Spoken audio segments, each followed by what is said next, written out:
Avry Sports Show, back on the air. Another week of sports hijinks and laughs. Last week we had Jen Scrivens on.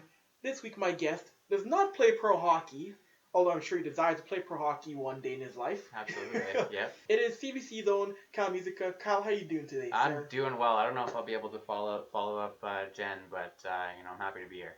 It's good to have you down here. And I asked Jen this last week. Is this the most stereotypical blogger podcast you've been on because you're in my basement taping the show? Absolutely, 100%. This is the most serious one I've been on. So. Oh gosh, that's good to hear. I mentioned you were CBC. I know you were on air on CBC North for the past 7 weeks. How was that like being up north for working for CBC on air? Avry was awesome, man. I had a blast up there. I'm very fortunate to have that opportunity. Not very many people get that. And going up north was a real eye opener. It's definitely beautiful up there. And it reminds me a lot of my hometown, except it's a lot more rocky. So. That's right. I know the Northwest Territories, the Yukon, and Iqaluit, they're places where we don't really see much in Canada. Like, what's the big difference between being up north compared to being here in Alberta? I think the idea of it, because I was up in Yellowknife, so I guess one major thing that I noticed, and it's kind of a negative actually, was like the large homeless population. Because Yellowknife is such, it's 19,000 people, so it doesn't really sound like it's that big, but it's the biggest thing within 1,000 kilometers of a lot of communities. Interesting. So people will come up or come down, I guess, from like other communities, and homeless people will and station themselves in Yellowknife because that's the best place for them to be. Another thing I noticed is that it's really freaking expensive to live there. I think it must be one of the most expensive places in Canada to live. Since Yellowknife is just like largely a government town, there's an interesting dichotomy there. That's for sure. Interesting. You mentioned that it's expensive there. Story. I saw a story once where a jug of milk was like $12 there. I couldn't believe it. The milk is so expensive there. Basic things we take for granted are $15, $20 in Yellowknife. It's insane. Yeah, the way Yellowknife is not so bad. Things are, like I noticed anyways, things are on average about 60 or 70 cents more expensive. But it's the more remote communities that are like where you're getting $12 for a jug of milk kind of thing. Gas is really expensive up there as well. It's really hard to get gas up there. It was like I think 20 or 25 cents more expensive up there than it was when I left Edmonton. It was like I said, it was a great time. I learned a lot up there. There was a lot of great people that taught me a lot. That's for sure. There's a lot of great journalists up there, and I don't think that they get enough recognition. The CBC will try to pull stories from there as often as they can, but sometimes people down south and down east and in the Western Canada, they just don't really care as much about the Arctic, right? Sure. So we try our best to make sure that hey, we're important too. Exactly. And you're back here now, Kyle. I know you're a big hockey guy, and over the past 6 to 7 months, it's been the hype of Connor McDavid as the Edmonton Oiler. Where were you when you heard the Oilers won the lottery and he'd be playing in Edmonton? Well, I was actually watching the draft lottery on TV, and I was sitting there with my girlfriend and her dad, and we were watching it, and we knew, I thought the entire time, I was like, okay, like Oilers are probably gonna pull like third or fourth or whatever, and that'll be fine. And I think when he pulled out the gold Oilers sign, I think one of us probably fell on the floor. Like we were we were shocked, but not so shocked. It's not like it's surprising that Edmonton pulled out another first overall pick. But just the fact that it was Connor McDavid, and me, I'm not even really an Oilers fan, but I'm excited for the city because I think it'll do wonders. It will. I was in Toronto watching it in my dad's apartment, and it didn't sink in for a second. It's like, again, how? It seems for a team to get the first overall pick 4 times in 6 years. I think the stats are it's 0.19% of that happening. That's impossible. And somehow the team, Edmonton, has pulled off again. And now they become the most hated team in the league because some people said, oh, McDavid would be great in Toronto, in Buffalo, Phoenix. No one else outside of Edmonton wanted to be an Oiler. No one else in the league wanted this to happen. Mm-hmm, absolutely. And then, maybe in that just attests to the things kind of just happen, where and nobody wanted it, nobody expected it, but us. And as soon as it happened, we were like, I mean, it was like they handed like a nice, beautiful dinner in the form of Connor McDavid on a gold platter. Just lifted it. Here you go. And I mean, this city is, it's buzzing. It absolutely is. Like when you're traveling, and like your team wins a championship and everyone's like honking their horns and stuff like that. I'm sure that's probably what happened when people were driving and heard Connor McDavid got. Oh, it probably did, because he's a guy. You hear praise from Mario Lemieux, Wayne Gretzky, Bobby Orr. Everybody thinks he'll be the greatest player in the past 25 years. Watching him in junior last year, he broke his hand, missed 23 games, and still finished third in OHL scoring. That's incredible. Mm-hmm. Yeah, and it'll be interesting to see. And we're all like really pumped, and he has a lot of pressure on him though, and he does. He's lived up to the pressure so far. Like he's had it ever since he was like 13. It's true. But it'll be interesting to see, because I wasn't alive when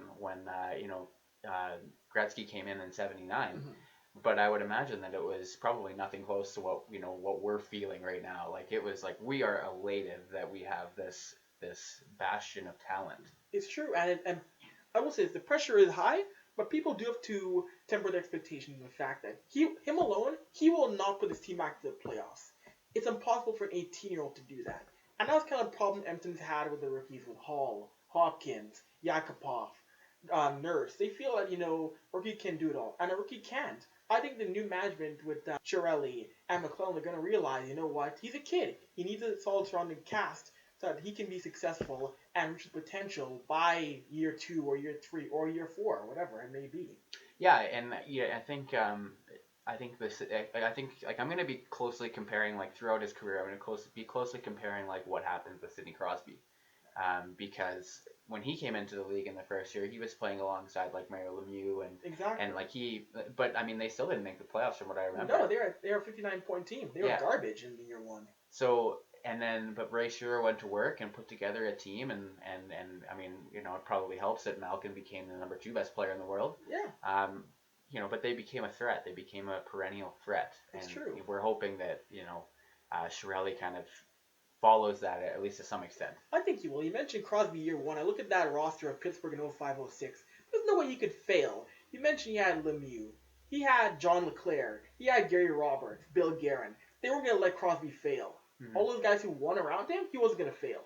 No matter what. Yeah, absolutely. Those are like a lot of really, really good. Probably like I think most of them or all of them would be Hall of Famers. Almost all of them, yeah. Yeah, and I mean, like they had tremendous success like throughout their careers and in their primes, and Connor doesn't really have much of that around him, at least not nearly as much.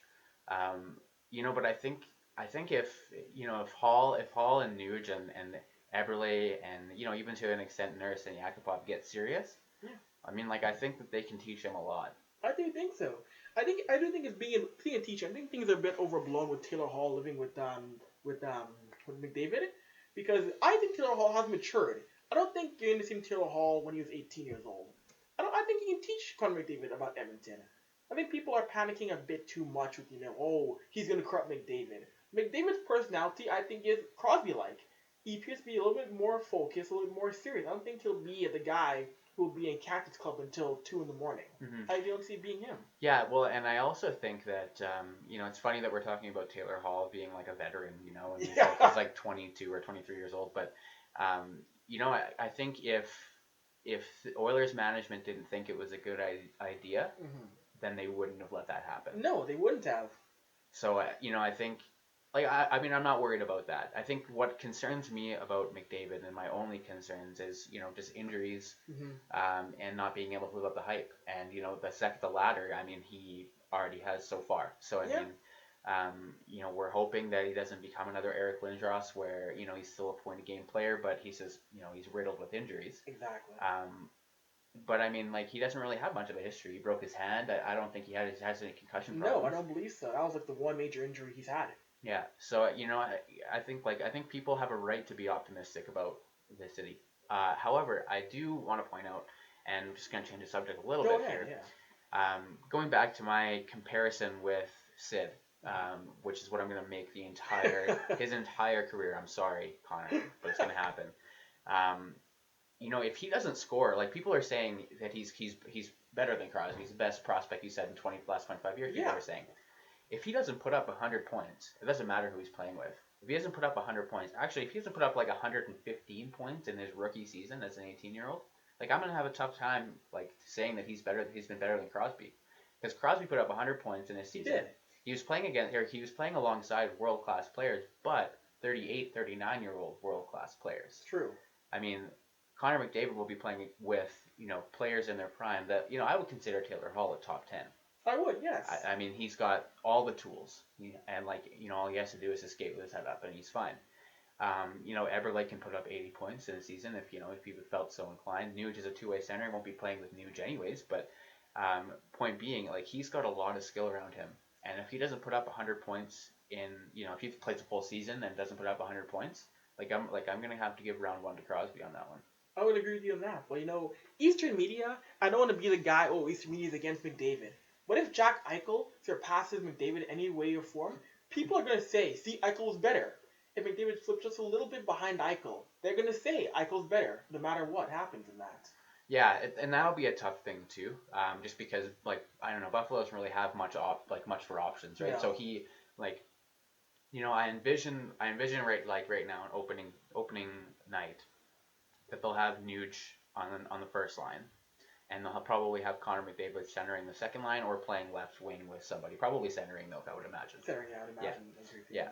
So with Eichel, though, I besides Girgensons, I don't really see, another center that would be more skilled than Jack Eichel. So, he might get more ice time. He might. Looking at Buffalo right now, who do they really have? It's Eichel, it's Evander Kane, it's Ryan O'Reilly. O'Reilly, I forgot about him. Mm-hmm. Yeah, he might be, but I mean, he was never more than a second line center to me. No. So and if you're Tim Murray, his offseason, Ryan O'Reilly crashed into Tim Hortons. Right. We talked about NFL concussions. I know Christmas Day, the movie with Will Smith, Concussion, is coming out, and that movie could do a lot of damage to the NFL. That could give their league a bigger black eye it already has in terms of what's going to reveal. Yeah. What else is going to come out. Yeah, and I think that I also that I was hearing with the Sony hacks, people released some emails about that movie saying that the movie studio dumbed it down a little bit and kind of took away a lot of the details because they didn't want to step on any toes in the NFL. I did read after that the movie studio denied it. Mm-hmm. So it'll be interesting to see, what they left out. Because I read the book. Yeah. I finished the book and it was an eye opener for me. So I'm cautiously optimistic about this movie. I hope that a lot of people go and see it and it opens their eyes. That being said, if they don't illustrate to the point, what exactly the NFL has done to try and cover this research up, then what is it good for? And it's amazing that the NFL. It seems every other pro sports league is embracing the fact, head trauma can lead to issues. The NFL just denies. Who are you trying to fool? If I hit you in the head, Kyle, you're going to have some head trauma. A plastic helmet will not prevent you from a concussion. So what the NFL is trying to deny it for, I don't get. Yeah, absolutely. And I also think that, when they put together their committee for, I think it was called the MTBI or something like that, they put together a committee to kind of discuss they called it mild traumatic brain trauma or something. I don't know. Anyways, they called it something really minor to try to downplay it, and they actually released some really good literature on the correlations between playing football and head trauma and concussions, and then all of a sudden they just flipped around and decided to publish some literature that say no, that you aren't related, and that was in 99. That wasn't even that far back. No, and that was at 99. That was still the era of they're still embracing big kid, we got blown up, take smelling salts and this and that. We've seen marketing now. I'll give the NFL credit. ESPN no longer does Jacked Up, which was they showcase the biggest hits. That's no longer being focused. The video games, NFL Blitz. I grew up playing it, and you could do things that were borderline ridiculous. You could pile drive a guy into the turf. That game is no longer being made because it's too is too insensitive to concussion issues. I mean, it's just if you block one thing and then deny concussion issues, it doesn't make sense. Yeah. It doesn't make sense at all. And what's interesting is that, like, I do kind of, I understand, and I support, them, getting, like, not glorifying the hits so much. Yeah. But, I mean, is it because they want to stop concussions, or is it that they want to stop highlighting that they can very well happen? Good question. I mean, I think I would go on a limb and say that it's probably the latter. I think that their end goals are probably to stop concussions in the NFL. But I mean, I think the first step is admittance. It is. And I think they've only admitted it once, and that was like 10 years ago. Which is silly. Just in the NFL, people say one day the NFL will go away. The NFL is going to fold. I can't see it happening. The NFL every year, I believe, annually has a profit of $2 billion. That's not. They're not Enron. They're not collapsing. Will the rules be dramatically different? I do think within the next 15 years, there'll be no more kickoffs. It'll be like flag football. You start the ball on the 20-yard line. I think that's how football will change. But the NFL going away entirely, that's not going to happen. No, I don't think so either. I think NFL is too, like, it's almost embroidered in people, and especially in Americans. It's American culture. Yeah, and a lot of Canadians love it too. Like, I'm starting to see, like, an increase in people following the NFL and doing fantasy football drafts. And I've always said that, like, fantasy football is always, like, or fantasy sports are always the best way to get into a sport, because you're actually having to pay attention because you got money on the line. Right? It's true. So, you're starting to see more of that, and I don't think the NFL will go away. I don't think, like, I guess I'm bringing up, like, I don't know if you've seen it, but there's this episode of South Park where they start talking about, like, head trauma and how it's dangerous. So of course South Park would. Yeah, so Stan's dad Randy invents this sport called Sarcastiball, and it's like they play it with, like, a balloon, and they're, like, wearing, like, bras and stuff, and, like, I don't know, it's super weird. Like, watch it, listeners, watch it. If you haven't, just watch a clip. But I think, like, it's not going to come to that. No, it's not. They're still going to make, like, it's still going to be football. Yes. We might just not have, I think, kickoffs and punts are probably some of the most dangerous plays that we have. Yeah. And I think that, like, as helmet technology increases and I like, and the studies keep coming out, I think, like, all the NFL has to do is to say, yeah, this is an issue, that, like, the two are correlated, and I think we could have a major breakthrough. We could, because looking at what's happened to players over the years, Dave Duerson, Junior Seau, you can't tell me this isn't connected when prominent players are out of the blue killing themselves. Yeah, and not only that, but shooting themselves in the chest. Yes. So they can save their brain for research. Exactly. And like I was saying, I was reading the book by a couple of guys from ESPN, and it was an eye opener. They talked a lot about Mike Webster. And he was, like, one of the first guys that, were starting to be documented. Exactly. And he went, like, everybody was saying he was, like, the best guy, and he went borderline crazy. He did. If you saw the Hall of Fame speech, I mean, like, he was not in his right mind. No. And he had to take, like, 80 or 90 milligrams, like, a few times a day or something like that of Ritalin just to function in society. Exactly. Even watching interviews of Mike Webster, you'll see him just start talking and then lose what he's talking about entirely. Yeah. For a full minute or two. Like, he doesn't know what he's talking about. Absolutely. And, like, if that doesn't illustrate a problem, I don't know what does. No. Or even the Steelers and Justin Skrilzik, who out of the blue drove his car the wrong way and crashed into a pillar, killing a guy on impact. Just drove wrong side of the road out of the blue, and there's footage of it on YouTube, him crashing his car. That's not right. How does a player just out one day drive wrong side of the road and crash his car? Absolutely. And I don't know how to explain it. And what I also thought was interesting was that there was a lot of Pittsburgh Steelers that have gone through Yes. that.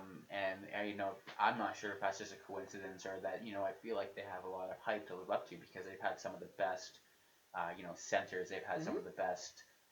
They've had some of the best players of all time that they have a lot to live up to. I think they're one of the first teams to really be keen on steroids. And in 1977, no one really knew what steroids were outside of weightlifters. They were really in football, and they were one of the first teams to abuse drugs on the Oakland Raiders. And so I think there's been about 5 or 6 players in Pittsburgh who've died or who've had issues related to CTE. I mean, NFL has to wake up with this. I couldn't agree more. And if you haven't read that book, I mean, Please League call of League Denial of is what it's Denial. called, and it's written by a couple of ESPN guys that their names are escaping me right now. I just probably because I don't know how to say them, but yeah, and I mean, if that book is pretty long, but I mean, like if you don't want to read the book, I mean, I'm sure the movie will tell the same story. Yeah, So it's funny because the NFL originally they wanted the documentary. The ESPN and NFL were on board at first, and then they pulled their agreement, so it was on PBS only. It's funny, like NFL, they're just so scared of what could come out, of what could be revealed, because there's so many skeletons out there, and when it does, Roger Goodell, I don't think his time as commissioner will last much longer when these skeletons all come out. no, well, and and I also think that it's been interesting to watch the NHL kind of go through this as well. Like Yeah, as the speed is increasing,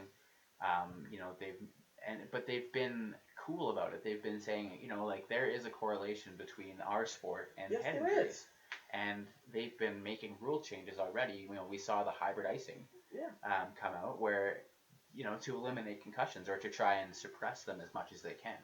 And all it takes is for the NFL to say, "Hey, look, we have a problem. We need to figure out how to fix it." it's true. Like your league is gonna die if you say there's connections. Like your league will still be the NHL. The NHL, even 20 years ago, every single hit of Scott Stevens was dirty. Every single hit is dirty he committed. The league didn't say you're banned. The rules got changed. Players changed. Players adjusted to the new rules. Like NHL didn't die because of concussion concerns. Absolutely, it's even more big than it was, when Scott Stevens was playing. Yeah. And I remember Scott Stevens playing, Yes. and I'm sure you remember hits Of like course. playing the hits games, Yeah. and you get this absolutely rock people with Scott Stevens and Ken Danico's even like and and it's interesting to watch the rules change because I specifically remember that hit on Paul Correa. It's a 10-game suspension now. And Paul Correa, like he was concussed for sure. He was. There was no way that in today's NHL he would have made it back into the game and scored I think it was the third period. It was in the third period Yeah, that he third scored. period goal he scored. Yeah, yeah. There's no way that he would have made it back in today's NHL. But that was why the rules had changed because Exactly. people recognized that and said, "Hey, that's probably not okay. He's probably not thinking straight." No. But we let him on the ice anyways. We need to change that. I guarantee you, back in 2003, I can guarantee you, the concussion protocol is probably, Paul, how many fingers? Two. How many now? Banana. Okay, you're good to go. Yeah, absolutely. I guarantee you, there was 2003. Yeah, There was no absolutely. quiet room. There was no evaluation back then. Absolutely. Yeah. Yeah, and I think that it's part of sports culture, right? To just get back out there as soon as you can. Yeah. And now people are finally starting to realize, hey, this is more serious than one or two games that you're gonna miss. Exactly. And even for players now, I know I know players in football and hockey are supposed to be, we're tough, we're macho. Players themselves have to admit, hey, I'm hurt, I can't compete. They have to stop hiding concussions because now it's becoming more and more now that guys are having brain damage younger and younger. They have to say to themselves, what's more important, my long-term health or one game? Mhm. They have to say it to themselves now. Yeah, and I remember when I was younger and I didn't really understand what was going on with concussions, and I remember what happened to Mark Savard, Yeah. and I was like, oh, it's been like a year, why isn't he playing, and et cetera, et cetera. Like he was an awesome player, like he put up like 100 points a couple of Exactly. seasons, like he was an assist machine, He was. and I remember when that happened, and I just didn't really understand like why he was taking so much time off, and now in hindsight, you're just like, oh. Like these problems are a lot worse than what we had even anticipated when we were younger and watching hockey.